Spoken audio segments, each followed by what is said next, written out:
Anyway, yeah, man. Looks Goddard was a good pick for me, though. Good young tight end. Hopefully, speaking of good young tight ends, our guy that we traded for can be good enough for us, TJ Hawkinson. But yeah, Uh, man. let's make another awkward transition to Wolves' thoughts. I just want to, you're good, you're bad so far through 8 games now. Team's 4-4. I've looked. I mean, we watched the Phoenix game. They looked okay. The starting five looked bad, but then the bench has been kind of the story of the season, and then kind of propping everyone up. Um, Mhm. 4-4. We play the Bucks And the on Bucks Friday. tomorrow night on ESPN. Yeah, Yeah, that could be and we rough. play So, yeah, then what we you play get? Houston. What are your good? What are your bad so far? With the Wolves. I mean, Yep. Yep. I think good is that bench mob is going to be a force this year. We were talking about all summer after we made the trade. Even though we traded away those guys that we gave away for Rudy, we still have good depth. I mean, that's not even including Austin Rivers, who hasn't been good for us this year. Bryn Forbes has been meh for us this year. Like that's excluding the new guys we picked up. It's been the usual from last year: Prince, McLaughlin, Reed. We're getting somebody else Noel. probably. Well, yeah. How could I forget Jalen Noel? 6 Man of the Year candidate if he keeps this up. But yeah, man, they're carrying the torch right now while the starters figure it out. And inevitably, I think you and I could have reasonably expected us to have take some time to figure things out with this new lineup. I mean, it's just the fact that I think just how disjointed everything looks, even while trying to figure things out, and the fact that in 2 straight games the bench has brought us back from like a deficit, and then the starters come back in. Inevitably, Finch will say in the press conference, I read the John K articles, like we need to build chemistry with these guys and whatnot, and it just leads to us not costing us 2 games because who City would have won them if we kept the bench in the whole fourth quarter, but man, like that discrepancy is pretty stark when you watch it and look at it, man. Like, Did you see the clip of Ant reading off the plus minus with J-Mac? That was pretty funny. He's like, damn, we really like that was we're self-aware. all the stars. Yeah, all the stars were minus. Yeah. I think like all of That's us the good and were. bad. That's the good and bad for me. The good is this bench. Bad's just everything that's like not flowing with this team right now, which takes time. But Yeah, I think we all knew it would take some time. I guess like it didn't really process that maybe it would be this ugly. It does kind of remind me of last year where we looked like just complete shit for that 4-9 start, and we like gradually kind of figured it out. And it really revolved around ball movement, right? I think actually, I think it started during like the COVID period where like all the starters were out, and then like Noel was like playing and JMac were playing, and like I think they only went like 2-4 or whatever with them out, but like the starters kind of like saw them and like how they played, and when they came back, they kind of like figured things out, and then they went on a real tear. Um, Other thing is they're just not shooting the ball well at all. I think like with when Beasley left in the trade, I guess like I didn't think it'd be that big of a deal because he was very inconsistent, and I think he actually shot us out of games a lot, especially in the beginning of the year. yep, and Noel kind of fills that void to an extent. He's Kind not of, quite the 3 point guy like Beasley was, like specifically just 3 point shooting. But yeah. when it comes to just creating a shot, Noel's way better at that, obviously. But yeah, going back to what you're saying about the threes. Go ahead. Yeah, I mean, like Forbes looked great in the preseason, right? It's like, oh man, we got like Beasley at like fifth of the cost, like it's a steal. But Forbes hasn't done anything. I think he's hit like 1 3 in like 8 games. So, um, yeah, the shooting's been horrible. I mean, Russell's shot it poorly. Cat, who's like, I think that's one of my bigger shocks this season is this Cat has been super inefficient, which has just never happened with him. He His can't make a passing has been great. shot. That's a good to add for this year. His passing's been great. Yeah, true. But His passing has been by far the best of his career. Like, I think that's been like my number one positive is like some of his interior passing with Rudy. He's literally the only guy who seems like he has any sort of connection with Rudy. Like the D'Lo Gobert pick and roll, which was like I was super hyped up for. I'm like, oh man, it's like Jared Allen back in Brooklyn. Hasn't happened. Like the connection isn't formed. Like D'Lo either like forces like a pass and he turns the ball over, or he gets to the rim and finishes sometimes, but it's just not been good. Ant has no idea. I guess Noel's been pretty good with Gobert too. yes, yes. And just he needs to think quicker, man. He takes too long. He'll end up dribbling the ball to oblivion, wasting 15 seconds in the shot clock and a possession. Like those possessions matter, bro. I feel like the Yeah. older he gets, the wiser he gets. He'll value those possessions more. You'd like to think, especially with how much kind of just not just pressure we're putting on him this year, but like just the potential he's like we're like the superstar potential he's like pegged to have. It's like that should come with time, and I think these early season warts will go a long way towards like us making real inroads towards that come February and March when the season really gets going. Like when we really need to like Yeah. solidify things and like fight for playoff spots. Hopefully at that point, like playoff seeding and whatnot. Hopefully, we're expecting that. I would But think. I mean, Ant isn't even. I think Ant's been arguably our best player. That's the thing. Like he's the only one that showed up against Phoenix. He's had some like bad games, but I mean, I think overall he's been pretty good.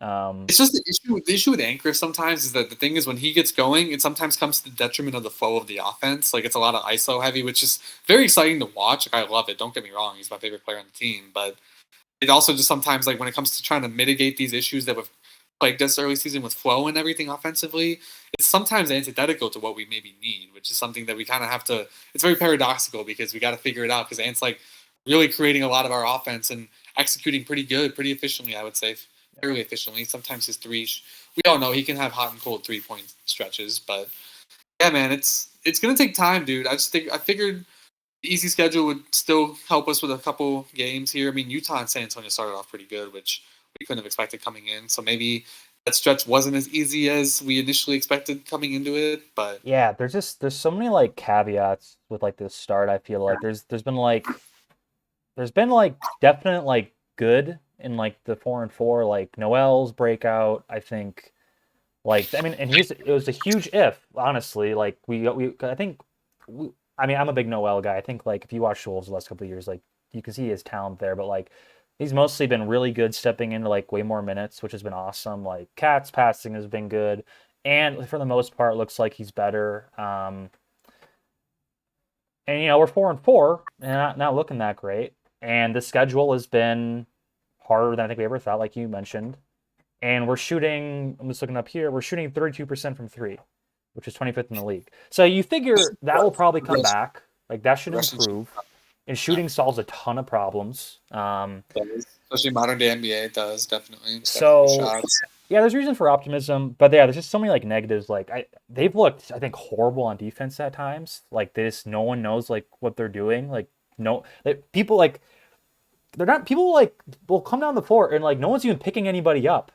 You know what I mean? Like no one picks up the ball, and it's like, what are we doing? Like who's guarding the ball? Like people like these wide open threes that people are taking, and like no one's on them, and it's just like, what is going on? Like I think a good point came up. I either read this on the subreddit or I saw this on Twitter or something that it almost feels like when defenders or not defenders, when like offensive players drive down towards the hoop with us, it's almost as if we're like programmed to like the 2021 team where it's Cat down there and we all have to sag in and help with that because it's Cat. He's not going to handle the interior without realizing that we have Rudy Gobert down there to clean so much up for us. And when we do that, we're just leaving everybody else open for a driving kick. Like they can just drive and kick us to oblivion pretty much when that happens. And already Cat by himself isn't. He's I will say he's a better perimeter defender than like most people give him credit for. Yep. He hasn't been good this year yet, but he's not like an abject failure at that. No. He is slow though. He's not the most athletic guy. He's just not an athletic guy in that sense. Yeah, which you can't add the screens either. I'm worried about that, Griff, over the next 74 games, how that's going to transpire come the end of the year, whether he'll make strides at all in that regard or what'll happen, because that's going to be a huge factor, dude. Like Cam Johnson's a small ball four, and he cooked us on Tuesday. He cooked us. Cat was on him most of the night too. Is the thing. Yeah. I mean, the few minutes that Cat would be playing the five, it'd probably be like TP on him or something. But even McDermott too. I mean, I think the three. I think like the Daniels was guarding him eventually, but I mean, kind of that like small ball four type. We're just getting cooked by. Markkanen's probably the four for them, while Lennox the five. That too. I mean, this is kind of an aside from the Wolves like flow talk, but it's funny that the Thunder coming into tonight, I think they're going to lose to Denver tonight, but they're 4-3 and we beat them twice. It's just funny that like the Clippers lost to them twice. Like the Clippers are 4-4 too. They beat Dallas in Dallas. I watched that game. It's funny. Beat them ass too. The Dubs are 3-6 now. Like things are weird right now. We do have to remember, like, I think it maybe not to this extent, but like the beginning of the NBA year is always really weird. Like there's always like the one team who gets off super fast start. I mean, remember the Wolves when we were like 7-3 or whatever, like in 2018 with like Jake Layman as our starting three, and we were like, oh man, like we're gonna be sneaking in like to the 8 or 7 seed, like this is legit. Like Cavs in like an MVP year. Dude, Griff, the Wolves admin Twitter account, they posted a thing with the SpongeBob like script, like the Wolves aren't gonna be good this Yeah, year or yeah, whatever. Then yeah. they lose like every game after that, like 80, like 70% of their games after that. Oh my god. Then last year, dude, I mean, remember we went to that Kings game last year, we were 4-9. We're just like depressed about like where the season's gonna go. We Yeah, win that game, things really turned around after that. we went in that game. We're like, I mean, this is kind of a must win. Like they have to win this game. And then Yeah. like, yeah, Can went off, yeah, Can went off with that really good fourth quarter and they won. But yeah, I things are always kind of weird at the beginning of the year. I'm trying to think of like what that team was last year. Can't really remember. I guess the Bulls were like crazy hot and then they got like kind of hurt. But anyways, Yeah, yeah, like Bulls are really you think things will get better. The weird thing is about like I guess back to like the eye tests for their defense. I think they're ninth in defensive rating right now. So like, it's just odd because I think I they've mean, looked. Well, I don't know. Do you think they've looked better defensively or offensively? I mean, I would probably say defensively by default, just because of how poor things look offensively sometimes. That second Spurs game was the best I've seen them. Well, The second we Spurs game. hit everything that game though. That's the thing, Like though. we Too. We couldn't also yeah. miss, and we I barely felt like our missed. flow. That's the thing. I also felt like though, like leading up to those shots, our flow was much better. I think. Also, that's also relative compared to the game before that when we just came out, didn't even look like we wanted to play on the court with Spurs the first game, Yeah, that was and gross. then I do think though that you are right. I think just the pressure of expectations with this new like team getting like a star like Gobert in, it like raises the ceiling in terms of like what we expect from the team. So that even such thing as like a 4-4 result, considering our schedule though, especially I get it to an extent. That's why I think that our concerns aren't entirely unfounded. That we lost to like on paper not very good teams, and like the way we played, more importantly in those games, was just kind of poor. But the thing is, though, as you say, it's early. It's the first week of November for fuck's sake, dude. Like we got 5 more months of this shit to see how we really match up against the teams in the league. And Yeah, we'll play everybody. We'll play everybody at least twice. Get a shot at everybody. The thing is, teams are going to give us their best shots now. We kind of have a target on our back now. Not like not like finals contender target, but like a team that like has high expectations, three like star level talent you times three. you have to take the It's Wolves just seriously for like the first time and like I guess since Butler was here. But I mean, they're not sneaking up at anyone, like you said. exactly sneaking up. That's what we did last year, dude. I mean, we also got lucky with the injury bug, missing stars, missing games. Not to say that it should take away from our results last year. We played really solid for 2/3 of that year, but yeah, man, we'll see, man. It's going to be a long season. I look forward to chopping it up with you about that coming down the road here. It'll be fascinating. I I will know. say, dude, So after tomorrow night's game, we do play the Rockets at home. It is a back to back though, so probably won't be like the best game to watch in the world. But then Saturday, we play the Knicks on Saturday night. Yep, we play the Rockets Saturday night, the day after the Bucks game at home. Then we play the Knicks at home on Monday night. So hmm.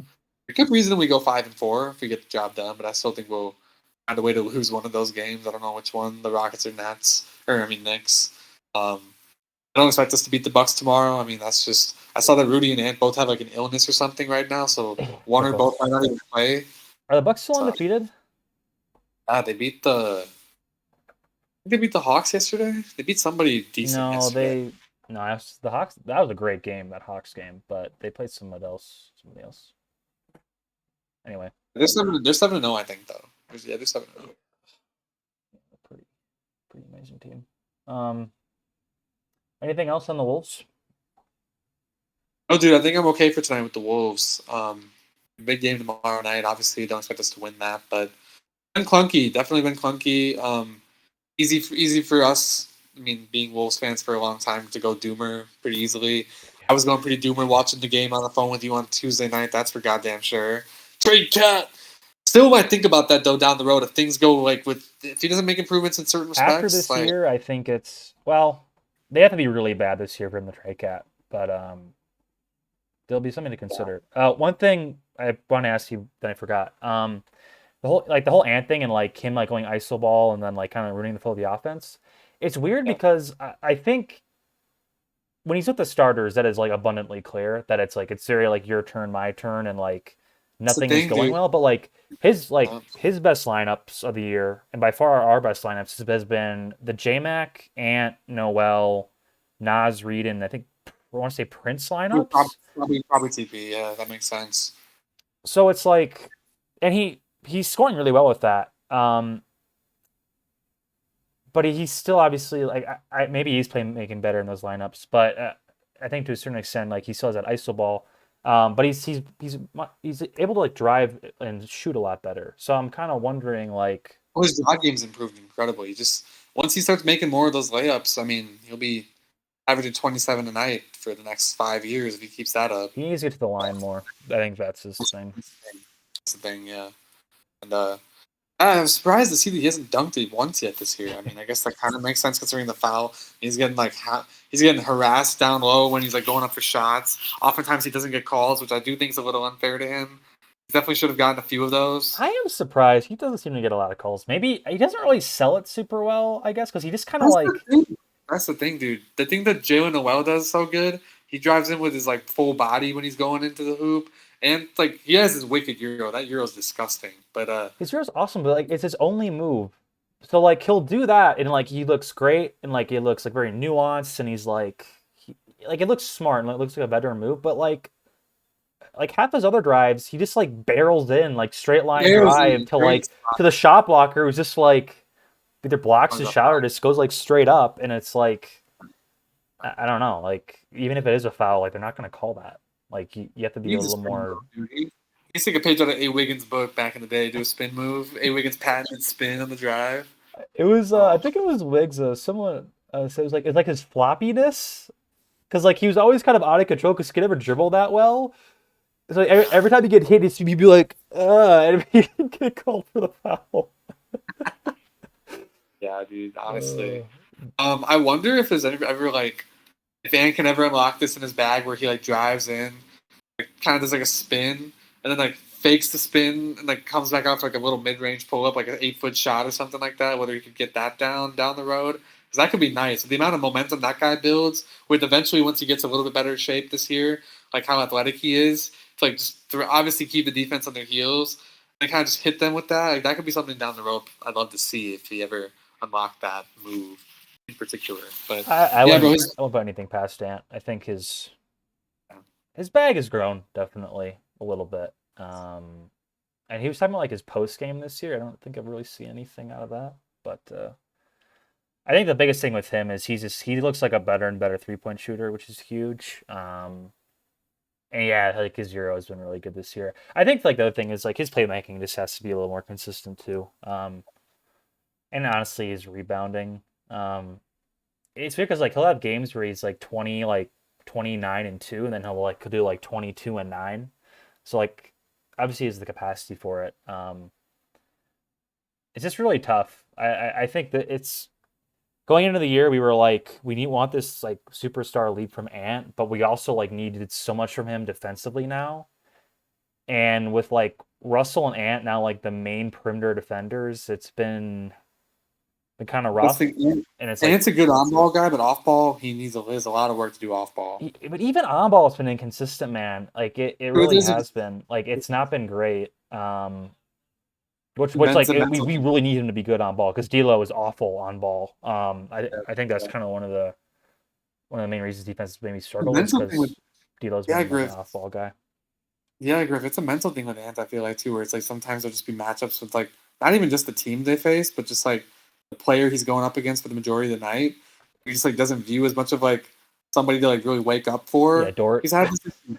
He's had this issue for 2 years now. I mean, maybe at least one last year, where just like where even admits he just doesn't wake up for certain games, and it's something that hopefully as he gets a little older, he'll become more aware of. You just got to wake up every night in these types of settings when you have this much on your shoulders. Like, got to put it together. It's just super hard though, dude. I mean, he's 21 and you want him to like average like 20, 24, 6 and 6 and play like elite on ball defense. It's like there's like 3 people in the league who do. It's like Tatum and like healthy Kawhi who do that. I mean, I guess LeBron when he's on. Like it's like I don't know. It's a lot to ask. That's the thing. That's where it just comes with like not having a capable on-ball defender next to you as a guard. It's like D'Lo's just there, kind of like a wet blanket on defense. Like, get him out of here, dude. I want to see him gone, man. I don't want us to. He's been probably our worst player. Yeah, has been the contract year too. You would expected something out of him. I was singing the praises more than most about like, well, not me. You and I both were, especially you and I were, but like my friends and stuff, I tell them like D'Lo's gonna be good this year. He's gonna have a PNR guy in Gobert. Like, watch how he was in 2018 with Jared Allen. Like, he was like so good with Jared Allen in the PNR. And Contract now year, it's like you said. I mean, yeah. and he was good last year for the most part. I mean, playoffs he wasn't, but I mean, you think he'd be motivated coming in, like redemption story maybe. A kid too. I figured like I don't know. I mean, that's like a cool thing. Like that maybe can like wake you up a bit. Not to like talk about that too much, but just like yeah, there's a lot of factors here that would lead you to believe that okay, D'Lo's gonna kind of show out for us. He's And been he's like he's bad. Dennis Schroedering himself right now, dude. He is Dennis Schroedering himself to Yeah. where he's gonna get an MLE next year if he keeps this up for like 3 more months, bro. Like I don't think there's any way he'll play this bad. I think honestly I'm like usually I'm actually like more of a D'Lo optimist than a pessimist. I think I'm a little higher on him than most people, but I think you are too, but I respect it. I respect yeah, it.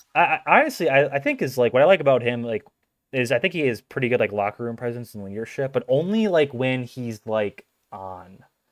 Otherwise, he is like very like kind of moody and like I don't know, not great. But like yeah, I don't know. I think when Dito is like on, I think he's just like a very very fun player to watch because like you have this guy who's like clearly not He's smooth. athletic at all. It's kind of like Smooth. Joker-esque where it's like how is this guy like super unathletic but like he's doing all these like super skillful things. Yeah, It's he's just I don't smooth. know. It's interesting.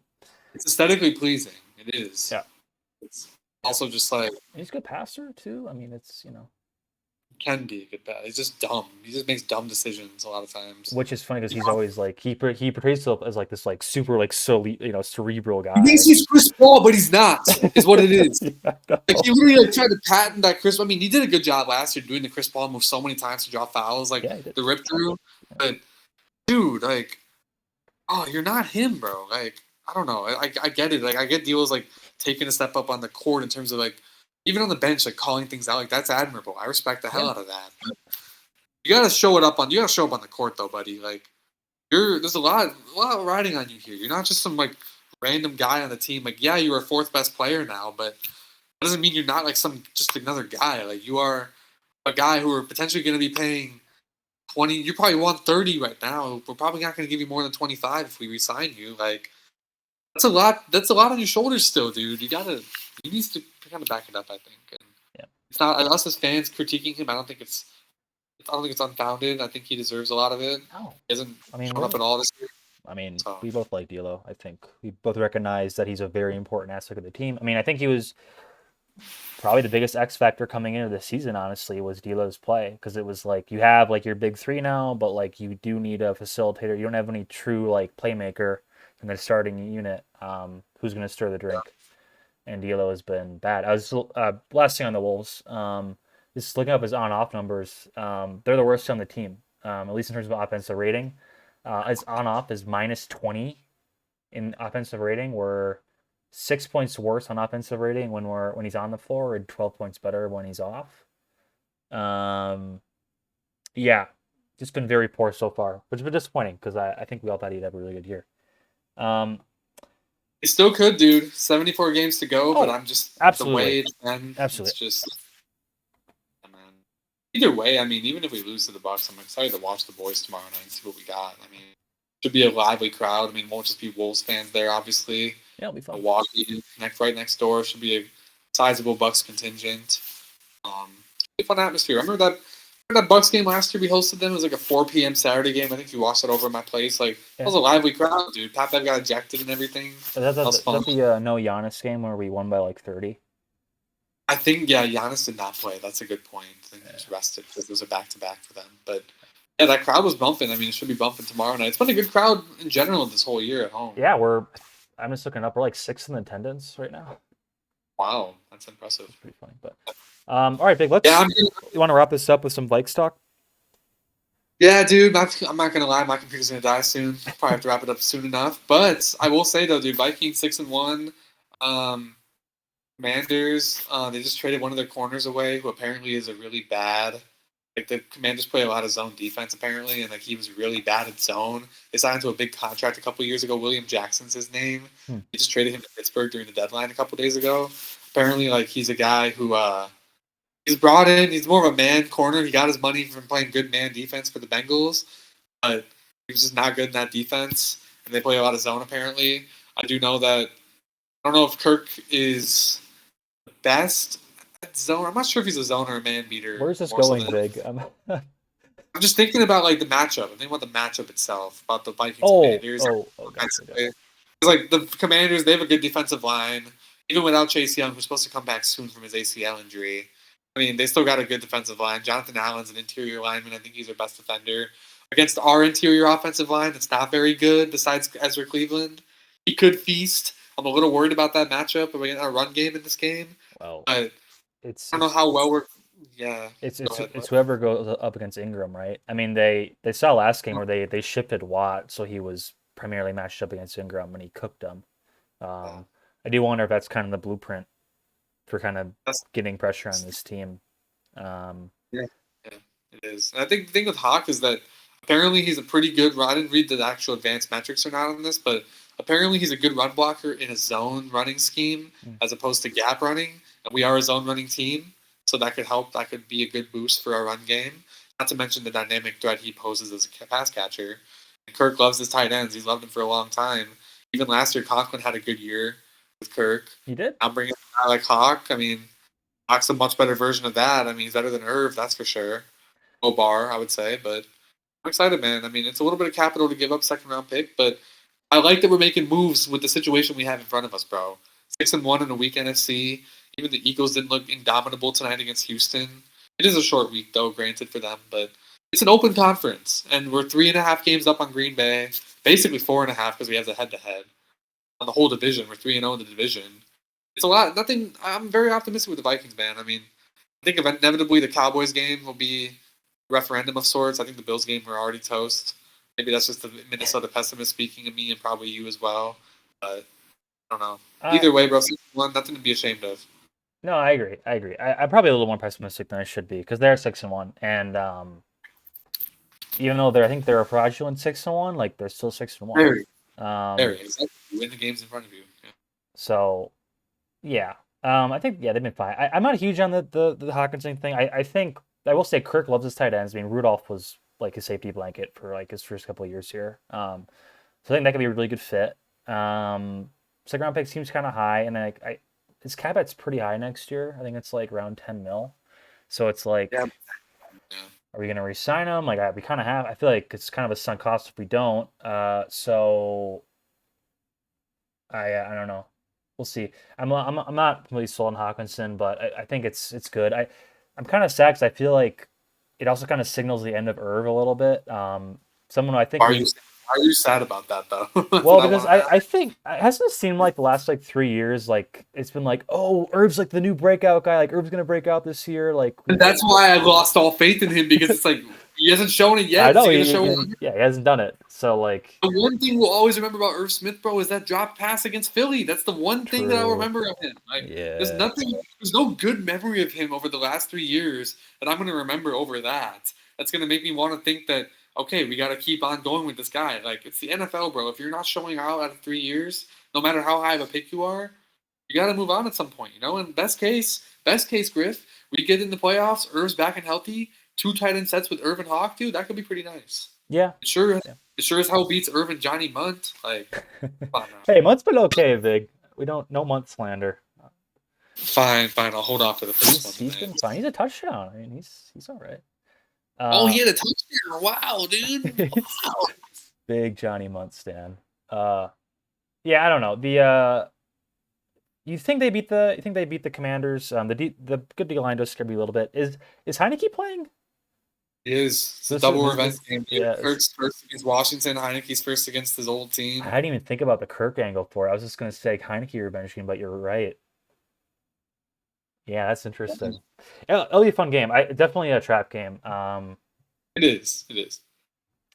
But You're we've won so many close games. It's like the exact opposite of last year, where it's like fourth quarter the game got close, and you just had no faith that the Vikings were gonna like pull it out. This year, it's like we somehow do it. And it always seems like we should be winning by more, or like we're up by like 14 or whatever.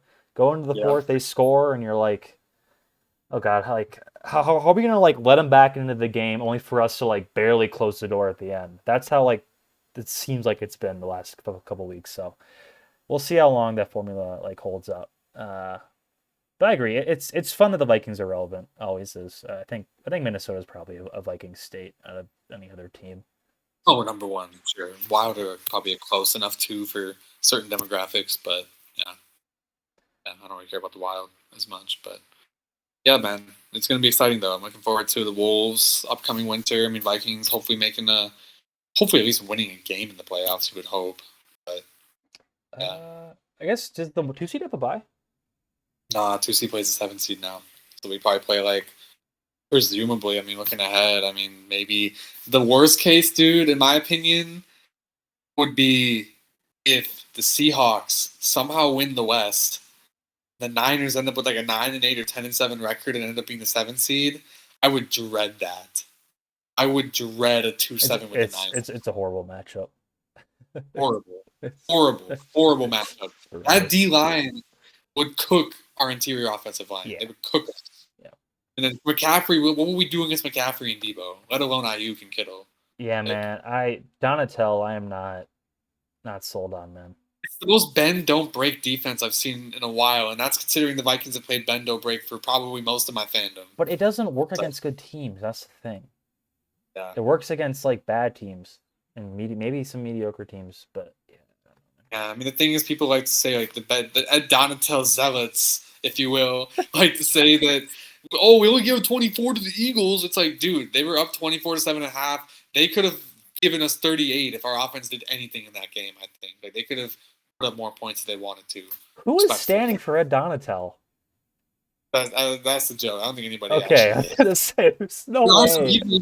There are some people you'll see on the Twitter waves will be like, "Oh, but our defense isn't giving up that many points," which on paper is true. We haven't, but that Yeah. doesn't mean that when you watch the game, like eye test, bro, it doesn't look good. I mean, red zone defense is important. I'm pretty sure they've been pretty good in the red zone, Uh, to be fair. they've been good. Um, I agree.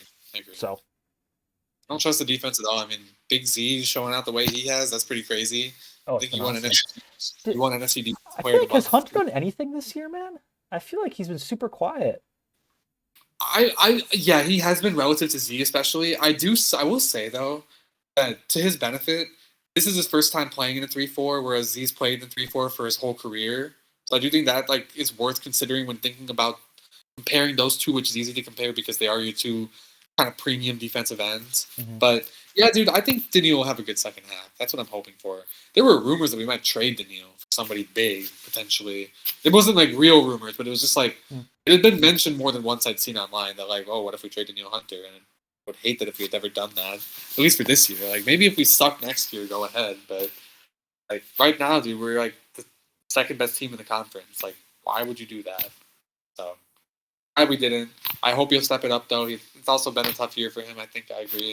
I don't know how many sacks he has. Probably like 3 or something, maybe. Yeah, it's just been surprising because I think the narrative of getting Zadarius was that, oh, they can't double Hunter anymore, so free him up, and having two elite pass rushers is like will help them both, and it doesn't seem to have helped Hunter that much. So, but it's great. I mean, Smith had 3 sacks last week. Three against the Cards. Yeah, He won an NC Defensive Player of the Month, dude. That's pretty impressive. nice. Yeah, he was probably our best player. So, yeah, it was really good. He also did the Jared Allen celebration. That was like that was awesome. That'd be a good place to end off on actually. I was talking with roommate Jake about this. Let's end off with like your top 5 loosely favorite Vikings ever, and then we can sign off on this. His favorite Vikings ever, or like cult hero Vikings? Like what kind I mean, whatever. Just like some of your like favorite players, top 5 Vikes. Okay. Honestly, dude, I think Schenkel has to be up there for me. I loved watching the guy with Brett Favre. His connection with him. That's like my like. What about your connection with him, Big? I don't know, bro.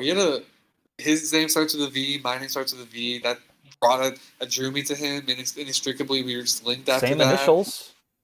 It's VS. Yeah, man. That's what I'm saying, bro. He's a reliable tight end for 2 years. Those are my glory years watching the Vikes like as a kid. Brett Favre just slinging the rock. Like, Like that was his only good year. He was so bad. 36 touchdowns, 4 picks in 2009. I remember these stats because they were embedded in my childhood core for sports fandom, bro. That team was sick. Basante was a sick red zone target. I love that guy. Number 4, I guess are we ranking them 5 through 1, or are we just Nah, doing 1 to any 5? order. You don't have to put I that kind think of Percy's pressure got on to you. be up there for me, dude. Percy's got to be up there. Yeah. Percy's a legend. I think he's what Debo Samuel was before Debo became Debo.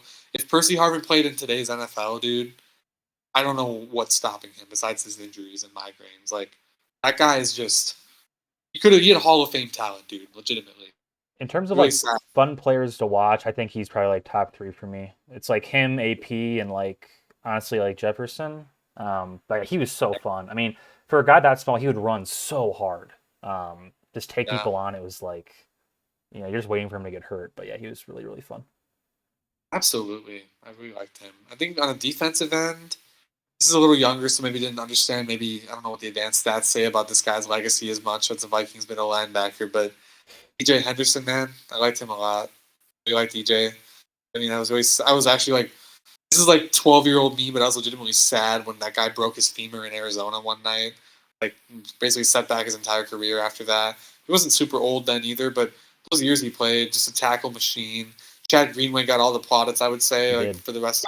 But like, I think EJ was a guy there for a while who was unsung hero. I think of that defense, the leader of the defense for several Yeah, years. absolutely, man. The Lieber, Greenway, EJ triumvirate was like honestly a really good linebacking core for like a couple years. I feel like EJ like prime EJ only had like I feel like a couple really good years, for like 1 or 2, but yeah, I agree. Greenway's still way too many of the flowers. He did, dude. And honestly, EJ's brother Aaron wasn't half bad for us for a few years either. He was Mm. all right. Aaron Henderson, he was good. But yeah, dude, I like EJ a lot. I think these are. I'm kind of going the unsung category with the first few I've done, but I also just think that those guys are worth mentioning because I think as Vikings fans, we don't give them enough credit for like just those like good like contributions they had. But besides that, though, I mean, AP would be too easy. AP is obviously like my favorite athlete growing up as like a Yeah. football player, pure player. Put aside all the other stuff, but watching him get knocked out by Le'Veon Bell though in that boxing fight was pretty funny. It was I was sad, man. I'm still an yeah. AP fan, even after all the shit. He really got me into like running backs, honestly. Like I still be I like he changed the way like I look at football. Like the idea of like a running back breaking free and like running through all these people is like that's like the most exciting play I think for me. It beats like a long bomb or anything sort of that by a long shot. I just think it's so cool. Definitely, definitely. I think one more name I'll throw out there. Mean, this guy's kind of unsung too. I'm gonna stick with the unsung for just the next two I got. I think Jerick McKinnon was really cool that one year. We were really good. I really enjoyed Jerick McKinnon's Ah, contributions. that was He's a fun. niche. He's a lightning rod, bro. Just fun to watch. I mean, him and Tay Train, bro. Even after Dalvin got hurt his rookie year, those two still put up really good years as a tandem together. They were kind of like the great value Kamara Ingram, if you will, of that year. Saints had that duo. We had our duo. Went mano a mano in U.S. Bank in the playoffs. That legendary game. Um, but yeah, man, I always liked him. He was always a fun player. Sad that he didn't. I'm glad he got the bag from San Fran, though. Even though he got hurt right True. after, I'm glad he got the bag. Hope he can win a chip with the Chiefs eventually. I wouldn't mind seeing that. Vig, rate these three backup running backs: Toby Gerhart, Chester Taylor, Jerick McKinnon. Damn, I was gonna say number 4 should be Asiata, dude. Oh no, he was a fullback. Asiata never liked him. Never liked him. You have like I mean, if we're talking two about pure touchdowns, like talent, 10 yards. That was Asiata's stat line. 3 touchdowns like every other game, like for like the 3 games he played, Ultimate dude. fantasy boom and bust. Just they started Honestly, bro, Asiata. in terms of who I favored, obviously I enjoyed watching McKinnon the most, but I think Chester Taylor is probably the best out of those 3 because he was a legit starter caliber running Yeah, back I agree. several years. Not that Toby wasn't either. Toby was pretty good too, but Toby had some great years, man. He was like, I feel like every time he came in, like, AP like got hurt or whatever, he would just light it up. We're like, damn, this guy's really I good. honestly forget about Toby Gerhart, dude. I actually legitimately forget about Well, him. he went to Jacksonville and didn't do anything, so That's right, dude. yeah. That's right. Oh, by the way, Astros got another run in. Guess who drove in the run? Mancini. Pena, bro. Again, he got an RBI like Holy infield hit. crap. He had 3 hits or He's 3 for 4 with a homer, 3 RBIs in a run. jeez. Was it 3-0 or 3-1, 8th 3-1? inning. But anyway, last guy I would throw in there just to finish off the topic for my cool mind names are. Um, it's gotta be a receiver, man. I want to say like You know what? Jarius Wright's gonna make this. Jarius Wright's gonna make this top 5, bro. Top 5 unseen you Vikings, lost me dude. there, Big. Dude, I'm looking up Jarius Wright's stats right now. This guy was a He's great number never that 3. good. I think he had that one year where he had a bunch of like first downs, but he was like a number 3, a middle like number 3. I don't know. Oh, he definitely was, dude. I mean, he definitely was, but I mean, he had some years where. Okay, never mind. He's actually pretty shit. Yeah, he's not that good. But like, okay, I will say he wasn't that good. But like every pass he did, it was like really important. It was like he'd have like 2 catches. It'd be like for like 2 first downs or like He was a chain mover, dude. He was a chain mover. Yeah. I respect him. Yeah. Yeah, bro. I mean, I guess I'm gonna bring him back to like an older team, maybe. I mean, Cordell Patterson was still really fun for me. I enjoyed watching him a lot as a kick returner, and like every now and then when like we'd actually use him right offensively, how fun he would be. Only Zimmer could like, not even Zimmer's fault. It's like 4 other teams had him after us and before the Falcons, and they didn't figure him out either. So we've got to see him thrive in his current role, and miss him. He's a lot of fun. All right, well that was 7, but you know, we're not keeping track here. I'll go quickly. I think I'm going to start off with Pat Williams. Kind of him and Kevin, man in the middle there. That was it was always fun because you knew those like 2012 Vikings would be horrible at anytime someone wanted to pass, you knew that they were going to do it, but you knew they couldn't run the ball. And it was like, oh, we have the number 1 run defense. Like, you know, what are you going to do? And then they'd pass and we'd lose. But that was always kind of fun. And it was fun to see him like just like fall on people. He was pretty iconic. In that vein, I'm going to say Linville Joseph as well. Really, really liked him. I think he kind of fell out the last couple of years, but I think I'll always remember that. I think it was a scoop and score against the pick 6 against Philly. Oh, was it a pick 6? Yeah, against Philly. Okay. I mean, with like the mask with the glasses on the sideline is like probably the funniest like Vikings image I think I've ever seen. Oh, that's incredible. Like, yeah. Honestly, the Kirk with the drip as well. Kirko, dude, big Kirko, I love it. I love it. That's up there too. But yeah, Linville's up there. Antoine Winfield is like probably might be my number 1, honestly. Just like super scrappy, like very cerebral. Definitely like when I was in youth football, I looked up to him as like a smaller corner. Like always just like light people up. He was awesome. I think Sidney Rice was probably up there for me too. Again, he had 1 incredible year, but also maybe 2. Yeah, good. Again, kind of like Schenker, kind of a 1-year wonder, but he was super fun. Just like a deep play threat. Absolutely. That playoff game against the Cowboys is immortalized, dude. He had like 3 touchdowns, like 100-something yards. Yeah. It's crazy. Yeah, he was awesome. Last one, I think I'll say Harrison Smith. He's kind of worn on me a little bit, just because of like, honestly, no fault of his own, because he actually, I think he's still playing pretty well. But the Vikes gave him that like big contract extension for his safety. I was like, what are we doing? But ever since he came into the league, he's been one of my favorite players. Just he also looks kind of gross with his hair grown out, dude. I don't like it. Yeah, it's not great. I think he is the nastiest hit I've seen when he laid out. What Raider receiver did he lay out? Do you remember that? Raiders? Yeah, it was in LA or in Oakland. Michael Crabtree maybe or Amari? Yeah, it's a good guess. I don't know. I think it was a slot receiver, but anyway, yeah, he just destroyed this guy. Fucking awesome. So, yeah, those are probably my top 5. Chester Taylor is probably, actually, I'll say Chester Taylor, Mewelde Moore, and Jim Kleinschasser. I'll also round out. Mewelde, dude, thank you for the Mewelde Moore shout out, bro. Michael Bennett, Mewelde Moore. Yes, you guys are sick. Iconic. You guys are sick, dude. Pre-Chester Taylor days. It's incredible. I remember the one game. I think it was Halloween night against the Patriots, like 2006 or 7. I was like a little kid, but watching this game. My dad went to this game. He's a Patriots fan, and I think we lost 28-7. Like the Tom Brady just killed us in the Metrodome. But Mewelde Moore was our only source of offense. Not even kick return, right? Yeah, kick return. I think it was like 35-7. Big. We got like destroyed. Something like that. We got sloppy. Yeah.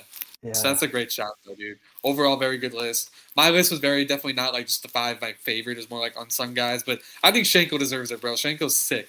No, I love that guy. Jake mentioned him the other day. I was like, dude, I can't get that name out of my head anymore. he was so Got to bad, shout him out. except for beer. So bad. He just drop everything. That's Troy Williamson, reborn.